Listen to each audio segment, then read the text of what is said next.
على سيدنا ومولانا محمد المصطفى وعلى آله المجتبى وأصحابه أولي الصدق والصدق.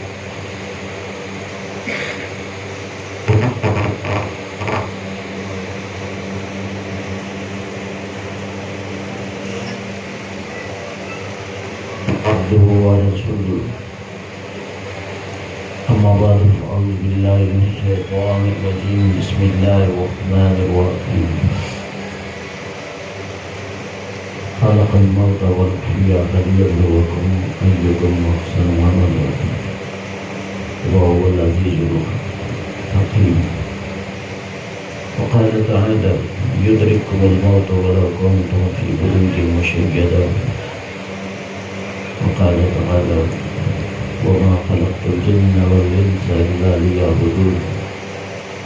صدق الله العظيم وبلغنا رسوله النبي الكريم الحبيب الأمين، ونحن على ذلك لمن الشاهدين والشاكرين، والحمد لله رب العالمين. إن الله وملائكته يصلون على النبي يا أيها الذين آمنوا صلوا عليه وسلموا تسليما. اللهم صل على سيدنا ومولانا محمد وعلى آل سيدنا ومولانا محمد وبارك وسلم وصل عليه. صلى الله على النبي الأمي وعليه صلى الله تعالى عليه وسلم. صلاة وسلام عليك يا رسول الله.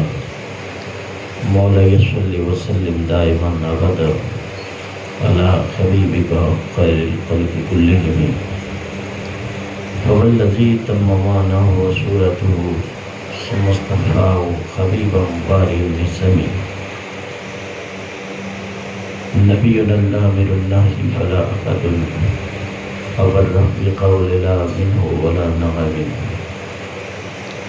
کوئی گل باقی رہے گا نئے چمن رہ جائے گا، پر رسول اللہ کا دین حسن رہ جائے گا. ہم سفیر و باغ میں ہے کوئی دب کا چہچہا، بلبلیں اڑ جائیں گی سونا چمن رہ جائے گا. عطل سو کم خواب کی پوشاک پہ غرہ نہ ہو، اس تن بے جان پر خالی کفن رہ جائے گا. لہو ملک ینادی کل یوم لدو للموت وابنو للخراب. اللہ تبارک و تعالیٰ کی ثنا اور حضور سرور کائنات خیر موجودات امام النبیین والمرسلین خاتم النبیین رحمت للعالمین صلی اللہ تعالی علیہ وآلہ وسلم کی ذات و برکات ستود صفات پر عدیہ درود السلام کے وقت گرامی قدر حضرات محترم، آج کی یہ محفل پاک اور یہ تقریب سعید اظہار ثواب اور دعائیہ محفل مرحوم و مغفور خالد صاحب کی اظہار ثواب کے لیے انعقاد پذیر ہے. دعا ہے اللہ تبارک و تعالی ان کی مغفرت فرمائے اور ہم سب کو اللہ تبارک و تعالی موت کی آخرت کی فکر عطا فرمائے. موت ایک اٹل حقیقت ہے. ہر ایک شخص نے وقت مقرر پر اس دنیا سے عالم بقا کی طرف کوچ کرنا ہے.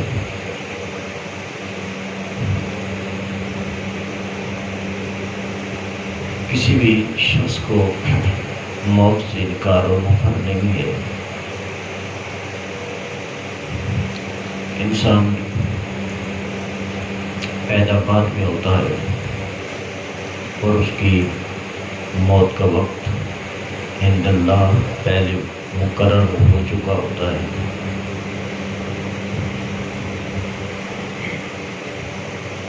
ابھی انسان کو شکم مادر میں چند دن ہی گزرے ہوتے ہیں کہ اللہ تبارک و تعالی فرشتے کو حکم دیتا ہے جو اس کی روح کو، اس کے شقی و سعید ہونے کو، اس کی اجل کو، اس کے رزق کو لکھ دیتا ہے۔ یہی وجہ ہے کہ انسان اس دنیا میں مخصوص اوقات اللہ تبارک و تعالیٰ کی طرف سے مستعار لے کر آتا ہے، اور وہی کچھ انسان کی جمع شد پونجی ہے جس میں اس نے آخرت کے لیے تیاری کرنا ہے۔ قرآن مجید فرقان حمید میں اللہ تبارک و تعالیٰ نے مختلف مقامات پر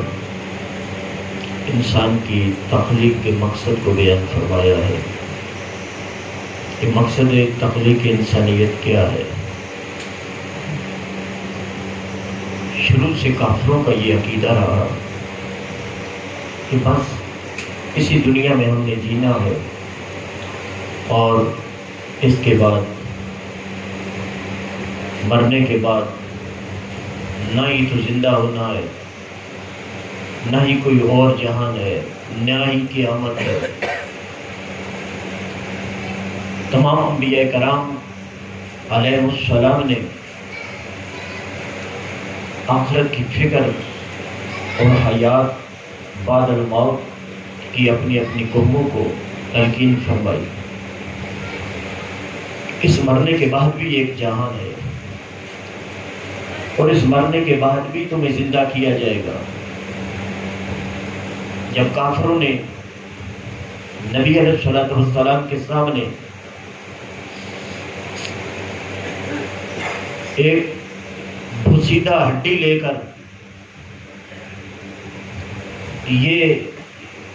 کہا کہ من یحیی العظام وہی رمیم، انکار کرتے تھے وہ، جب وہ مٹی سے ہم مل جائیں گے، ہڈیاں بوسیدہ ہو جائیں گی، تو پھر کیسے ہو سکتا ہے کہ ہمیں دوبارہ زندہ کیا جائے؟ کون زندہ کرے گا اس کو؟ دنا حال کہ یہ ہڈیاں مٹی میں مل چکی ہوں گی۔ تو قرآن مجید فرقان حمید میں فرمایا گیا قل یحیی الذی انشأها اول مرہ، میرے محبوب فرما دو اس کو وہ زندہ کرے گا جس نے پہلی مرتبہ اس کو پیدا فرمایا ہے۔ جو اللہ جو خالق و مالک پہلی دفعہ بغیر کسی پہلے مثال کے پیدا فرما سکتا ہے، وہ اس چیز پر قادر ہے کہ جب مریں گے تو مرنے کے بعد پھر دوبارہ وہ زندہ کرے گا۔ یہ فکر آخرت ہے، اور قرآن مجید فرقان حمید نے جگہ جگہ اس بات کی وضاحت فرمائی ہے۔ بلکہ حضور نبی اکرم نور مجسم صلی اللہ تعالی علیہ وسلم کے مکی دور کے اندر اکثر قرآن مجید فرقان حمید کا جو حصہ نازل ہوتا رہا، اس میں آخرت کی فکر اور مرنے کے بعد زندگی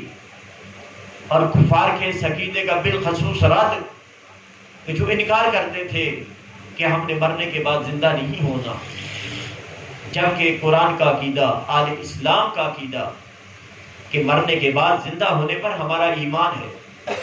یہی وجہ ہے کہ ہمارے جو بنیادی مبادیات ہیں ایمان کے، اس میں یہ چیز شامل ہے کہ قل آمنت باللہ وملائکتہ وکتبہ ورسلہ والیوم الآخر والقدر خیرہ وشرہ من اللہ تعالی والبعث بعد الموت۔ ان ایمان کے مبادیات میں آخرت کا بھی عقیدہ ہے اور مرنے کے بعد زندہ ہونے کا بھی عقیدہ ہے۔ باقی یہ کہ اللہ تبارک و تعالیٰ نے یہ زندگی ہمیں عطا فرمائی، کسی کو 60 سال، کسی کو 50 سال، کسی کو 80 سال، کم و بیش، اور ایک وقت مقرر کے بعد انسان کی روح کو اس کے جسم سے جدا کیا جاتا ہے۔ اس دنیا میں یہ زندگی کہلاتا ہے، اور اس دنیا میں چلے جانا اور روح جسم کے باہم جو ہے کا جسم سے نکل جانا یہ موت ہوتا ہے۔ قرآن مجید قرآن حمید سورۃ الملک کی آیت میں نے تلاوت فرمائی تبارک الذی بیدہ الملک وہو علی کل شیء قدیر۔ بہت والی ہے وہ جس کے قبضہ اپنی بادشاہی ہے، وہ ہر پر قادر ہے۔ اللہ جی خالق الموت والحیات، وہ کہ جس نے پیدا کیا موت اور حیات کو، لیبلوکم ایکم احسن عملا، تاکہ وہ تمہیں آزمائے، تمہاری آزمائش کرے کہ تم میں کون ہے اچھا عمل کے اعتبار سے۔ گویا اس آیت کریمہ میں اللہ تبارک و تعالی نے انسان کی موت اور حیات کی حکمت کو بیان فرمایا ہے۔ ارشاد باری تعالیٰ ہے وہ ذات کہ خلق الموت والحیات، موت کو بھی پیدا کی، حیات کو بھی پیدا کیا۔ وہ ہمارا رب خالق موت بھی ہے، خالق حیات بھی ہے۔ یاد فرمائیں کریں کہ پہلے زندگی ہوتی ہے، اس کے بعد موت ہوتی ہے۔ تو یہاں آیت کریمہ میں موت کا ذکر پہلے کیا گیا، خلق الموت والحیات، اور زندگی کا ذکر بعد میں کیا گیا۔ تو علماء نے فرمایا کہ چونکہ پہلے انسان نہیں تھا تو نہ ہونا اور عدم یہ مبتدا موت ہے، اور پھر اس پیدا ہو جانا اور اس کے جسم کے اندر روح ڈال دینا یہ منزلہ حیات کے ہے۔ تو گویا پہلے نہیں تھا تو یہ موت ہے، پھر زندگی عطا فرما دی، پیدا ہو گیا، زندگی مل گئی۔ اور علماء نے یہ بھی بیان فرمایا کہ اس بات کی طرف ہمیں گویا تنبیہ کی گئی ہے کہ انسان کو کل کی حیات پر اتنا یقین نہیں ہونا چاہیے جتنا کہ موت پر اسے یقین ہونا چاہیے، کیونکہ نہ معلوم کل کی ہمیں زندگی ملے گی نہیں ملے گی۔ موت ہے کہ جو وقت انسان کے پیش نظر رہنی چاہیے۔ یہی وجہ ہے کہ حضور نبی اکرم نور مجسم رحمت عالم صلی اللہ تعالی وسلم کی حدیث مبارکہ، نبی اکرم صلی اللہ علیہ وسلم کے صحابی حضرت عبداللہ بن رضی اللہ تعالی عنہ کہ نبی اکرم صلی اللہ علیہ وسلم نے مجھے کندھے سے پکڑا، اخذ النبی صلی اللہ علیہ وسلم بمنکبیہ، آپ علیہ السلام نے میرے کندھے پر ہاتھ رکھا اور فرمایا یا عبداللہ کن فی الدنیا کانک غریب و عابر السبیل، کہ عبداللہ دنیا میں ایسے ہو جا گویا کہ تو مسافر ہے، غریب الوطن ہے، سفر کر رہا۔ اور کی آپ فرمایا کرتے تھے کہ اسبق فلا تنتظر المساء، جب کر تو یوم کا انتظار نہ کر، وَإِذَا مَسَّیَ فَلَا تَنْتَظِرِ الصَّبَاحَ، اور جب شام ہو جائے تو صبح کا انتظار نہ کر۔ تو فرمایا خلق الموت والحیات، اس نے موت اور حیات کو پیدا فرمایا لیبلوکم، تاکہ وہ تمہاری آزمائش کرے، ایکم احسن عملا، تم کون اچھا ہے کے اعتبار سے۔ گویا یہ آزمائش انسان کی مکلف ہونے کے بعد ہر لمحہ زندگی کے ہر سال میں، سال کے ہر مہینے میں، مہینے کے ہر ہفتے اور ہفتے کے ہر دن اور دن کی ہر سال میں جاری ہے۔ اسی حقیقت کو قرآن مجید فرقان حمید کی دوسری آیت میں بیان فرمایا کہ وَمَا خَلَقْتُ الْجِنَّ وَالْإِنسَ إِلَّا لِيَعْبُدُونَ، کہ میں نے انسانوں کو اور جنوں کو اپنی عبادت کے لیے پیدا فرمایا ہے۔ یعنی مقصد تخلیقی انسانیت اللہ تبارک و تعالیٰ کی عبادت ہے۔ یہاں پر علماء نے فرمایا کہ یعبدون بمعنی یعرفون کے ہے، اپنی معرفت کے لیے فرمایا ہے۔ معرفت رب العالمین کے لیے عبادت الہی یہ ترین سبب اور ذریعہ ہے۔ یہی وجہ ہے کہ جو آدمی جتنی زیادہ اللہ تبارک و تعالیٰ کی عبادت کرتا ہے اتنا ہی زیادہ اللہ تبارک و تعالیٰ اسے معرفت حاصل ہوتی ہے، اور جتنی زیادہ انسان کو اللہ تبارک و تعالیٰ کی ذات صفات معرفت حاصل ہوتی ہے اتنا ہی زیادہ اللہ تبارک و تعالیٰ کی ذات پر اس کا ایمان اور اس کا یقین کامل ہوتا ہے۔ یہی ہے اس کائنات کے اندر حضرات انبیاء کرام الصلاۃ والسلام، اور پھر ان میں حضور نبی اکرم نور رحمت عالم صلی اللہ علیہ وسلم کو سب سے زیادہ اللہ تبارک و تعالیٰ کی ذات صفات ایمان اور معرفت حاصل ہوئی، اور اسی معرفت و ایمان کی پر اللہ تبارک و تعالیٰ نے ہمارے نبی اکرم صلی اللہ علیہ وسلم کو اعلیٰ و ارفع اور منصب عطا فرمایا۔ تو ان دو آیات سے پتہ چلا کہ ہماری زندگی کا مقصد کیا ہے۔ آج تو ہم نے یہ سمجھ لیا کھانا ہے، پینا ہے، معاملات زندگی کا ہے، گھر بنانا ہے، بس یہ توالد و تناسل کا ایک سلسلہ ہے جو جاری و ساری ہے، اور اس کے بعد ہم نے اس دنیا سے بس چلے جانا ہے۔ اور اگر یہی کچھ نظریہ ہے تو پھر مسلمانوں کے عقیدے کے اندر اور کفار کے عقیدے کے اندر فرق تو کچھ بھی نہیں رہے گا۔ اس لیے ہمیں اپنے عقیدے پر راسخ ہو کر اس بات کو یقین جاننا چاہیے کہ ہماری زندگی کا بھی ایک مقصد ہے، اور مقصد کے بعد موت کے بھی ایک اسلام میں خاص حقیقت ہے، اور موت کے بعد ہمارے اسلام زندگی ہے، آخرت کی زندگی ہے، جو قیامت کا خوف، جو قیامت کے روز اصحاب و کتاب ہوتا ہے، جو اللہ کا بولنا ہے، جو معاشر کے اندر رب العالمین کی بارگاہ میں اپنے کیے کا جواب دہ ہونا ہے، جو اللہ تبارک و تعالی کی بارگاہ میں پل صراط سے گزرنا ہے۔ اور ان تمام مراحل کو طے کرنے کے بعد اب دو مقام ہمارے رب عز و جل نے رکھے ہیں۔ ایک کو جہنم کہا جاتا ہے جو کافروں کا اور گناہگاروں کا مقام و منصب ہے، اور ایک جنت ہے جس کے اندر اللہ تعالیٰ نے اہل ایمان کے لیے عظیم مقام، مناسب، رفعت، کمال اور انعامات کو رکھ دیا ہے۔ یہ تمام کی تمام وہ حقیقتیں ہیں کہ جن کا ذکر قرآن مجید فرقان حمید میں، احادیث صحیحہ میں اور کتاب و سنت کے اندر بڑی تفصیل کے ساتھ تفصیلاً اور توضیحاً ہمارے رب عز و جل نے اور ہمارے نبی اکرم صلی اللہ علیہ وسلم نے بیان فرما دیا ہے۔ لیکن آج حقیقت ہماری یہ ہے کہ اگرچہ ان تمام چیزوں پر ہمارا ایمان ہے اور اسی ایمان کی وجہ سے ہم مسلمان ہیں، لیکن عملی طور پر جب ہم اپنی زندگیوں کو دیکھتے ہیں تو عملی طور پر ہم بالکل اس سے عاری نظر آتے ہیں۔ یعنی ایمان تو ہے آخرت پر، ایمان تو ہے موت پر، ایمان تو ہے قبر کے حساب و کتاب پر، ایمان تو ہے قیامت کے حساب و کتاب پر، ایمان تو ہے اعمال نامہ کے تولے جانے پر، ایمان تو ہے قیامت کے دن اللہ تبارک و تعالیٰ کی بارگاہ میں پل صراط سے گزرنے پر۔ یہ وہ ایمانیات ہیں کہ جن کا تعلق ہمارے عقائد کے ساتھ ہے، لیکن جب عملی طور پر ہم دیکھتے ہیں تو ایمان کے باوجود ہمارا عمل جو ہے وہ اس کے بالکل متضاد نظر آتا ہے، کیونکہ ایمان تقاضا کرتا ہے عمل کا، اور عمل کے اندر اگر کوئی کمی بیشی ہے تو وہ عمل ہمیں ڈرنا چاہیے کہ کہیں وہ بے عملی ہمیں ایمان سے عاری نہ کر دے۔ اس لیے ہمیں آخرت کی فکر کرتے ہوئے، آخرت کو پیش نظر رکھتے ہوئے موت کی تیاری کرنی ہمارے لیے اس دنیا کی چند روزہ زندگی کے اندر لازم اور ضروری ہے۔ حضور نبی اکرم نور مجسم رحمت عالم آقا دو عالم علیہ الصلوۃ والسلام نے اسی لیے فرمایا اکثروا عازم اللذات یعنی الموت، آپ نے فرمایا لذتوں کو توڑنے والی یعنی موت کو کثرت سے یاد کیا کرو، کہ موت کو کثرت سے یاد کرنے سے انسان کے دل میں دنیا کی بے ثباتی ہوتی ہے، اور آخرت کی زندگی یقین اور انسان کے دل میں آتا ہے کہ مرنا ہے اور مرنے کے بعد بارگاہ میں نے دے دی ہے۔ اور بھی آپ نے دیکھا ہوگا کہ اگر کسی آدمی کو اپنے کسی کام یہ یقین ہو کہ میں نے اس کام کے بعد میرا محاسبہ بھی ہونا ہے، مجھ سے پوچھ گچھ بھی ہونی ہے، محاسبے کے خوف کی وجہ سے پھر کوئی بھی آدمی کسی بھی کارخانے کے اندر، کسی بھی کام کے اندر، کسی بھی معاملے میں کام کرتا ہے تو وہ محاسبے کے خوف کی وجہ سے پھر وہ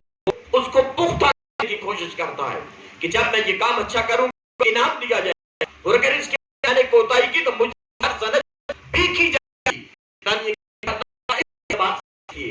کہ دنیا کے اندر ہمارے کو مالک نے ہمیں پیدا کیا، زندگی عطا فرمایا، پھر سب سے بات تو یہ ہے کہ اس اللہ نے کائنات میں سب سے عرفہ والا مقصد ہمیں عطا فرمایا۔ بس آپ غور فرمائے ارشاد فرمائے لقد خلقنا الانسان فی احسن تقویم کرمنا بنی آدم، یعنی ساری مخلوق سے مقام اعلیٰ منصب، اعلیٰ جناب اس کو مقام و مرتبہ عطا فرمایا، اور انتہائی خوبصورت مخلوق بنا کر پھر اس خالق و مالک نے علم بھی عطا فرمایا، عقل بھی عطا فرمائی، قوت گویائی بھی عطا فرمائی۔ اس علم و عقل کی بنا پر اب انسان کو بے شمار وہ مناصب اور قدرتیں عطا فرمائی کہ جس کی بنا پر یہ جہاں پر زمین کے کلابے بنا رہا ہے تو وہاں پر آج کے دور کے اندر ہم دیکھتے ہیں کہ وہ آسمان کی بلندیوں کو بھی چھونے کی کوشش کر رہا ہے۔ یہ جتنا بھی علم و عقل و مقام و مرتبہ ہمارے رب عز و جل نے ہمیں عطا فرمایا، پھر اس کے بعد اسی پر ہمیں چھوڑ نہیں دیا، بلکہ ہمارے خالق و مالک نے ہماری اصلاح کے لیے، ہمارے مقصد حیات کو بیان کرنے کے لیے اللہ تبارک و تعالی نے حضرات انبیاء کرام علیہ الصلوۃ والسلام کی ازواج کو بھی مبعوث فرمایا، اور پھر ہمارے لائے عمل کے لیے ایک نصاب بھی ہمیں دے دیا گیا قرآن مجید فرقان حمید کی صورت میں، آپ علیہ الصلوۃ والسلام کی سیرت اور سنت کی صورت میں۔ تو اب یہ زندگی کا جو دورانیہ ہم نے گزارنا ہے، تو اس کا مقصد اللہ تبارک و تعالیٰ کی عبادت ہے، اور عبادت کا طریق اور ذریعہ اطاعت الہی اور اطاعت مصطفیٰ ہے۔ اب اگر ہم اپنی زندگی کا مقصد پورا کریں گے تو پھر تو یقینی سی بات ہے کہ ہم اپنے مقصد میں پورے ہونے کے بعد اللہ تبارک و تعالیٰ کے انعامات اور اکرامات کے مستحق قرار پائیں گے۔ لیکن اگر ہم نے اپنی زندگی کے مقصد کو پورا نہ کر سکے، اور یہاں پر مقصد پورا نہ کرنے کا اس اعتبار سے بھی ہو سکتا ہے کہ اللہ نہ کرے کہ ہمارا ایمان چھن جائے، یہ تو بہت بڑا خسارہ ہے انسان کے لیے، دنیا کے اندر بھی اور آخرت کے اندر بھی۔ اور اس سے کم تر یہ بھی ہو سکتا ہے کہ ایمان تو سلامت ہے، لیکن ہم کبیرہ گناہ کر کر کے توبہ کے بغیر اس دنیا سے چلے جائیں، یہ بھی انسان کے لیے بہت بڑا خسارہ ہے۔ اور اگر یہ ہے کہ انسان کی زندگی کا مقصد ایمان اور ایمان کے بعد عبادت الہی کا بجا لانا اور اپنی زندگی کو اللہ رب العالمین کے احکام کے مطابق تصرف میں لانا، یہ ہمارے لیے لازم اور ضروری ہے، اور یہ ہمارے لیے نصاب ہے۔ اور پھر یہ بھی غور فرمائیں کہ ہم جو کچھ کرتے ہیں، جائز ہو یا ناجائز ہو، اس میں اللہ تبارک و تعالی باوجود اس کے کہ وہ ہر قدرت کا اور ہر مقام و مرتبہ اس کو حاصل ہے، لیکن اس نے پھر بھی اللہ تبارک و تعالیٰ نے وہ جو ہم کرتے ہیں وہ ہمارا کیا ہوا ہر ایک لکھا جا رہا ہے، فرشتے مقرر ہے، ہر آدمی کا لکھا جا رہا ہے، کرامن کاتبین یعلمون ما تفعلون۔ ہم سمجھتے ہیں میں ایک ہی ہوں اور کوئی بھی نہیں، ہم دو ہیں، تیسرا کوئی نہیں، لیکن وہاں پر اللہ تبارک و تعالیٰ کی ذات بھی ہمارے عمل کو دیکھ رہی ہے، اور فرشتے ہیں کہ جو ہمارا کیا سارا کے سارا لکھ رہے ہیں۔ اللہ کی بارگاہ میں ہماری روزانہ کی فائل تیار ہو رہی ہے، روزانہ کی ہر گھنٹے کے ہر ساتھ کی وہ فائل تیار ہو رہی ہے۔ یہی وجہ ہے کہ جب قیامت میں اللہ تبارک و تعالیٰ کی بارگاہ میں جائیں گے تو وہی فائل کوئی وہ ہوں گے کہ جن کے نام اعمال دائیں ہاتھ میں دے دیا جائے گا، خوشی کے اندر وہ بھولا نہیں سمائے گا، وہ اپنے دوستوں کو اور اپنے رشتہ داروں کو کہہ رہا ہوگا، ہاں مکرہ کتابیہ، یہ لیجئے میری کتاب کو پڑھیے، میرا نامہ اعمال مجھے دائیں ہاتھ میں دے دیا گیا۔ اور کوئی وہ ہوں گے کہ جن کا نامہ اعمال ان کے بائیں ہاتھ میں دیا جائے گا، وہ ہوں گے کہ جو کافر ہوں گے۔ تو اب یہاں پر وہ نامہ اعمال جو ہمارا لکھا جا رہا ہے وہ ہمیں ملے گا، وہ ہم پڑھیں گے، اور پڑھیں گے ایسا کہ اس کے اندر کوئی ذرہ برابر چیز ایسی نہیں ہوگی کہ جو اس کے اندر موجود نہ ہو۔ ہاں یہ الگ بات ہے کہ اللہ ہماری توبہ کو قبول کر کے اپنی قدرت کاملہ کے ساتھ ہمارے گناہوں کو اس سے محف فرما دے، لیکن یہ ہے کہ پھر وہ بڑی تہجد سے پڑھے گا اپنی دنیا بھر کی فائل کو، اور فائل کو پڑھنے کے بعد وہ یہی کہے گا کہ ما لہذا الکتاب، یہ کیسی کتاب ہے کہ جس کے اندر حال یہ ہے کہ لا یغادر صغیرۃ ولا کبیرہ، نہ تو کوئی چھوٹی چیز ہے نہ کوئی بڑی چیز ہے کہ جو اس میں نہ لکھی گئی ہو، سارا کچھ اس کتاب کے اندر موجود ہے۔ اور پھر اس پر انسان کا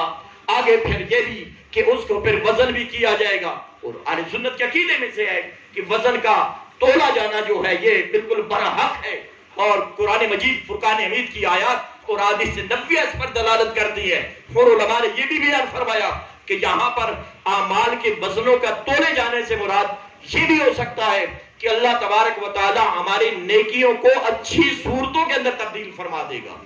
نیکیاں ہیں اچھی صورت میں تبدیل ہو گئی، اور جو بدیاں ہیں وہ بری صورتوں کے اندر ان کو تبدیل کر دیا جائے گا، پھر ان کا جو نامے والا وہ وزن کیا جائے گا۔ اور یہ بھی ہے کہ جو نامے اعمال جن کرتاس کے اندر اور جن فائلوں کے اندر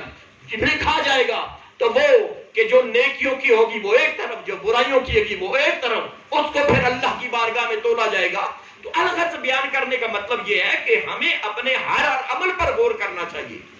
کہ کہیں ایسا نہ ہو کہ یہ عمل جو ہے قیامت کے دن جب تولا جانے لگے تو وہ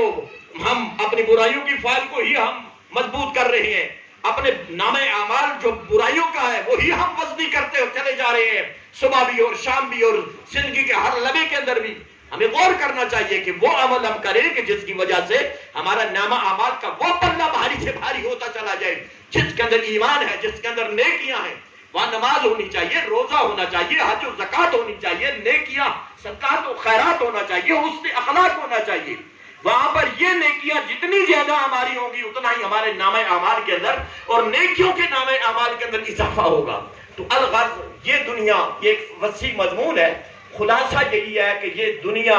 جگہ جی لگانے کی دنیا نہیں ہے، یہ عبرت کی جہاں ہے، تماشا نہیں ہے۔ یہ نہیں ہے کہ زندگی میں بس چلنا پھرنا ہے، کھانا پینا ہے، معاملات زندگی کرنے ہیں، نہ حلال کو دیکھنا ہے نہ حرام کو دیکھنا ہے،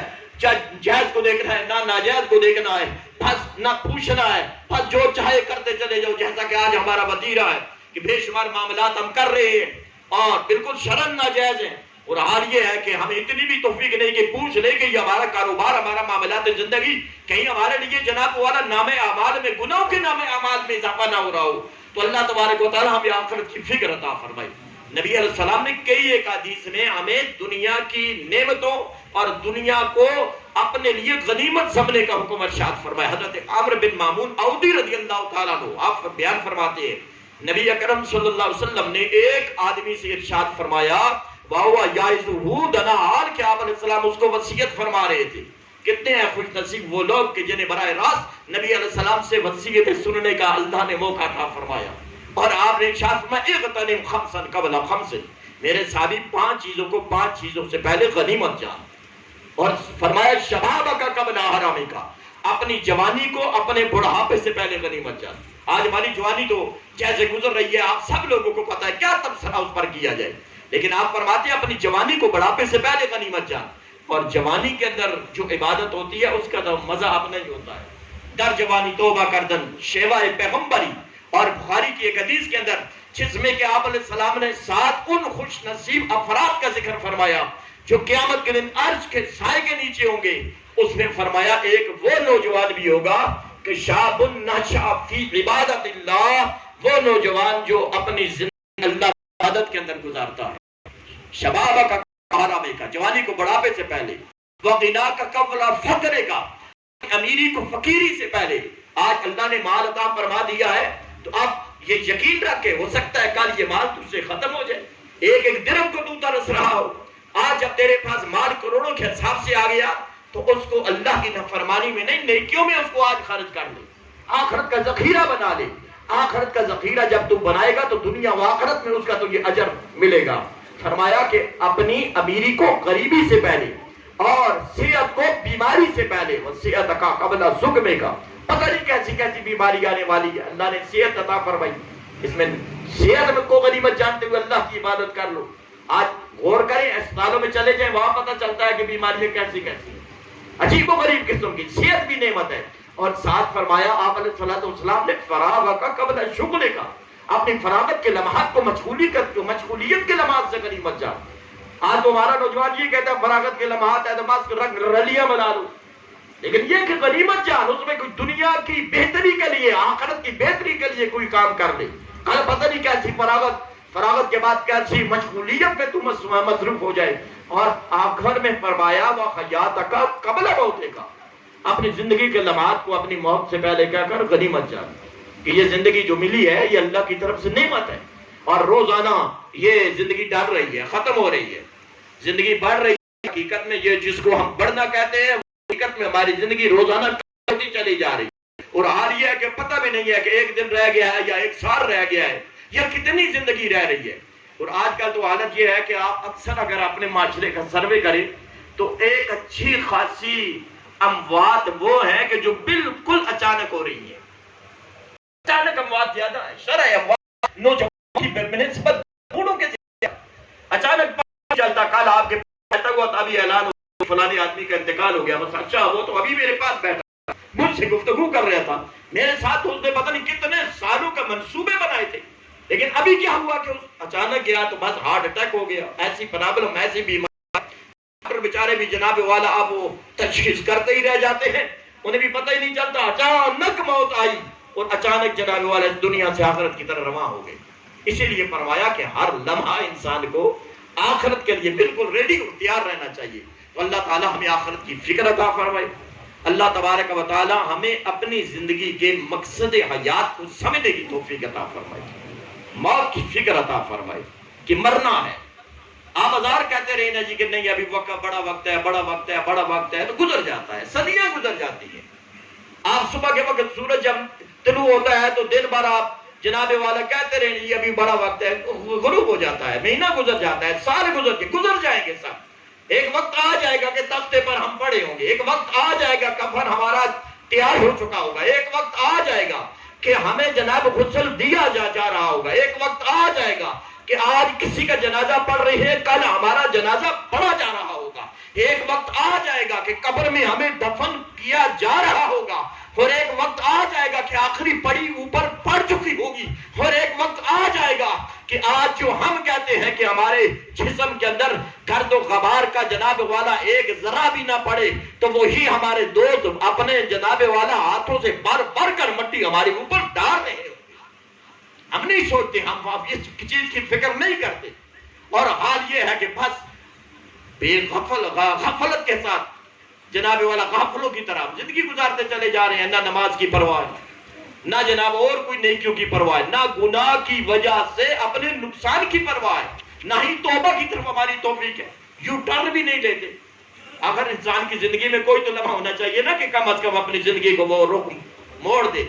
چلو جو کچھ ہو گیا، توبہ کرتا ہوں اللہ کی بارگاہ کی طرح، آئندہ کے لیے نہیں، اگر نماز قضا آج تک کی ہے تو آئندہ نماز پڑھوں گا اور پچھلی قضا بھی کروں گا، آج تک زیادتی اور ظلم و جفا کرتا رہا تو اب میں رک جاؤں، کم از کم آخرت کی فکر کروں۔